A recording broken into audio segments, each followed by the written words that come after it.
8. marts, jeb Starptautiskā sieviešu diena. Tā nav tikai diena, kad uzdāvināt kādai meitenei vai sievietei ziedus. Šīs dienas nozīme ir daudz dziļāka, un tās vēsture pilna cīņu un protestu. Kas ir sieviešu diena? Ko nozīmē 8. marts? Kāpēc joprojām to atzīmējam? Par to šajā video. Kad stāsta par demokrātijas rašanos Atēnās, visi parasti šokējas, ka demokrātijas dzimtenē par pilsoņiem un tātad likuma pieņēmējiem uzskatīja tikai vīriešus, sievietes nē. Bet vai tu zini, ka tāda pati situācija Eiropā un Amerikā bija pat vēl 19. gadsimtā? Sievietēm nebija balstiesību, tātad nekāda ietekme uz to, kādus likumus pieņems. Sievietēm nepiederēja īpašumi, bija ļoti ierobežota piekļuvi izglītībai un attiecīgi maz profesiju, kurās sievietes drīkstēja strādāt. Ja kāds teiks, ka sievietes vieta bija mājās pie bērniem, sievietei pat nepiederēja likumiskas tiesības uz saviem bērniem. Nedaudz lielāku brīvību sievietes ieguva 19. gadsimta vidū, kad sākās pāreja uz ražošanu rūpnīcās, un rūpnīcu īpašniekiem trūka darba roku. Tāpēc viņi labprāt pieņēma darbā arī sievietes un bērnus. Sievietes priecājās par iespēju pašas gūt ienākums un kaut nedaudz tos kontrolēt. Kaut vai tik daudz, lai zinātu, ka pietiks naudas ēdienam, ja vīrs savu algu notērēs, kur pats grib. Taču par katru dolāru, ko nopelnīja vīrietis, sievietes par tādu pašu darbu saņēma tikai 30 līdz 50 centus. Sievietes redzēja šo netaisnību, un 19. gadsimta otrajā pusē sākās sufražisma kustība. Sufražistes bija sievietes aktīvistes, kuras apvienotajā karalistē un ASV cīnījās par sieviešu tiesībām piedalīties parlamenta vēlēšanās. Kāpēc tieši vēlēšanās? Jo tā sievietes varētu ietekmēt plašākas jomas. Ja sievietēm ļauj balsot par to, kurus deputātus ievēlēt, tad viņas var izvērtēt solījumus un balsot par tiem, kuri sola lielākas algas, lielākas iespējas studēt un strādāt un tam līdzīgi. Savukārt politiķiem, lai iegūtu sieviešu balsis, būtu jāpiedāvā tādi likumi, kas sievietēm patiktu, tādi, kas radītu lielāku vienlīdzību. Cīņa par sieviešu vienlīdzību turpinājās arī 20. gadsimtā.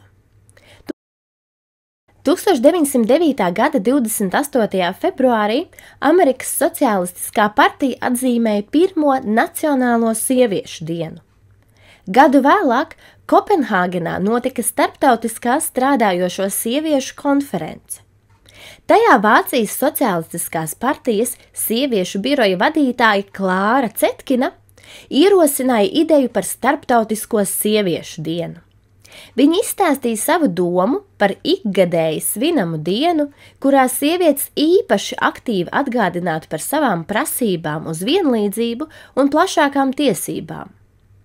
Konferencē piedalījās 100 sievietes no 17 dažādām valstīm, un visas vienbalsīgi atbalstīja Klāras Cetkinas ideju. Tiesa, netika noteikts konkrēts datums, bet jau nākamajā gadā, 19. martā, vairākās valstīs tika atzīmēta pirmā Starptautiskā sieviešu diena. Austrijā, Dānijā, Vācijā, Šveicē un citur kopumā miljonus sievietes devās demonstrācijās un prasīja tiesības vēlēt, tiesības strādāt valsts amatos un diskriminācijas izbeigšanu. 1913. gadā Krievijā sievietes atzīmēja savu pirmo Starptautisko sieviešu dienu. Tikai idejai par sieviešu dienu konkrētā datumā, 8. martā, ātri pievienojās arī citas valstis. 1917. gada 8. martā sievietes Krievijā pieteica maizes un miera streiku, pieprasot valstī nodrošināt pārtiku un izstāties no Pirmā pasaules kara, kurā bija krituši jau 2 miljoni krievu karavīru. 1922. gadā padomju Krievijas līderis Vladimirs Ļeņins, atsaucoties uz šo sieviešu streiku un novērtējot sieviešu ieguldījumu kara laikā un valstī vispār, noteica, ka turpmāk sieviešu diena katru gadu oficiāli tiks svinēta 8. martā. 8. martu kā svētku dienu papildinot to ar ziedu dāvināšanu un sieviešu sveikšanu, saglabāja arī PSRS un citas komunistiskās valstis.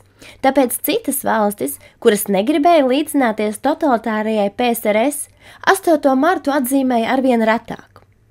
Šo tradīciju atkal atjaunoja tikai 1977. gadā, kad apvienoto nāciju organizācija aicināja savas dalību valstis, lai tās 8. martu nosaka par starptautisko sieviešu dienu, lai veicinātu cīņu par vienlīdzību un mieru pasaulē. Kopš tā laika 8. martu atzīmē lielākajā daļā pasaules valstu, un kopš 1996. gada katru gadu sieviešu dienai tiek piešķirta īpaša tēma.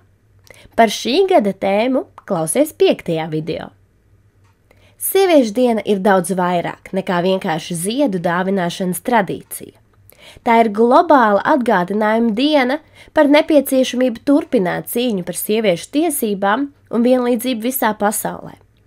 Atzīmējot šo dienu, mēs godinām gan pagātnes, gan mūsdienu cienītājas par sieviešu tiesībām un atjaunojam savu apņemšanos veidot taisnīgāku sabiedrību. Katrs no mums var iesaistīties šajā dialogā, lai kopā mēs varētu radīt nākotni, kur katrs cilvēks tiek vērtēts pēc saviem nopelniem, nevis dzimuma. Tiekamies nākamajā video, kurā turpināsim izpētīt sieviešu ieguldījumu dažādās jomās.